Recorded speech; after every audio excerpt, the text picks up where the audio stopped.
Hi అండి. పచ్చిమిరపకాయలతో చట్నీ చేసుకుందాం.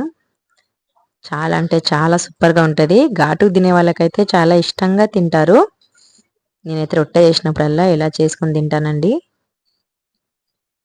మరి ఎలా చేసుకోవాలో చూసేద్దాం. పెంక మీద పచ్చిమిరపకాయలు వేసుకోవాలండి. 10, 15 తీసుకున్నాను నేనైతే.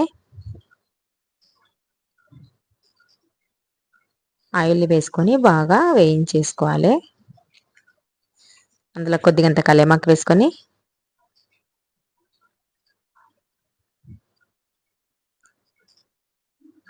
అలా మొత్తం వేగిపోవాలండి పచ్చిమిరపకాయలు.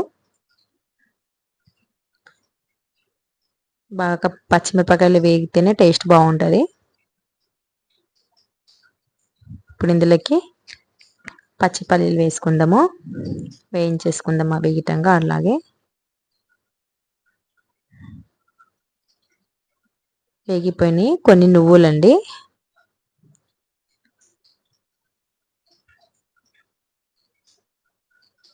స్టవ్ని బంద్ చేసేసుకుందాం. వేగిపోయినాయి.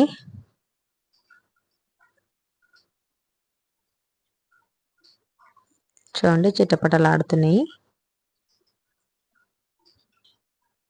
ఒక ప్లేట్లోకి తీసుకుందామండి ఇప్పుడు.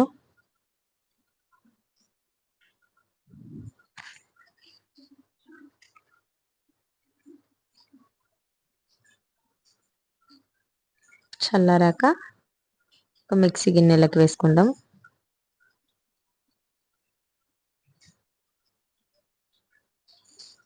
ఒక 10 గల ఎల్లిపాయలు, రుచికి సరిపడినంత సాల్ట్ వేసుకోవాలండి. 1 టేబుల్ స్పూన్ జీలకర్ర, కొంచెం అంత చింతపండు, కొత్తిమీరని కట్ చేసుకొని వేసుకోవాలండి. ఇప్పుడు మిక్సీ పట్టేసుకుందాం ఒకసారి.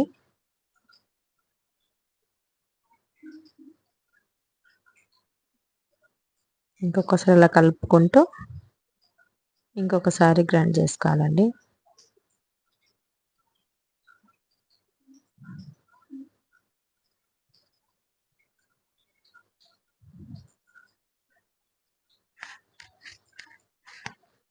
చూద్దామండి అయిందేమో. చూడండి మిక్సీ పట్టుకోవడం అయితే అయిపోయింది. చాలా అంటే చాలా టేస్టీగా ఉంటుందండి. పెరుగైనా వేసుకొని తినొచ్చు. రొట్టెకి అయితే సూపర్గా ఉంటుంది.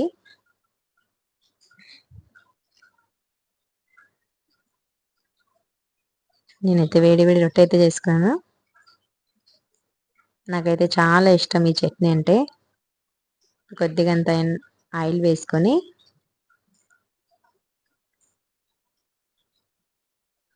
తింటే అయితే సూపర్గా ఉంటుందండి.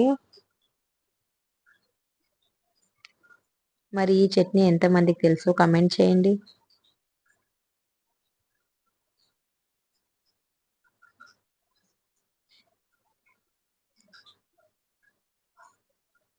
చాలా అంటే చాలా బాగుందండి చట్నీ అయితే.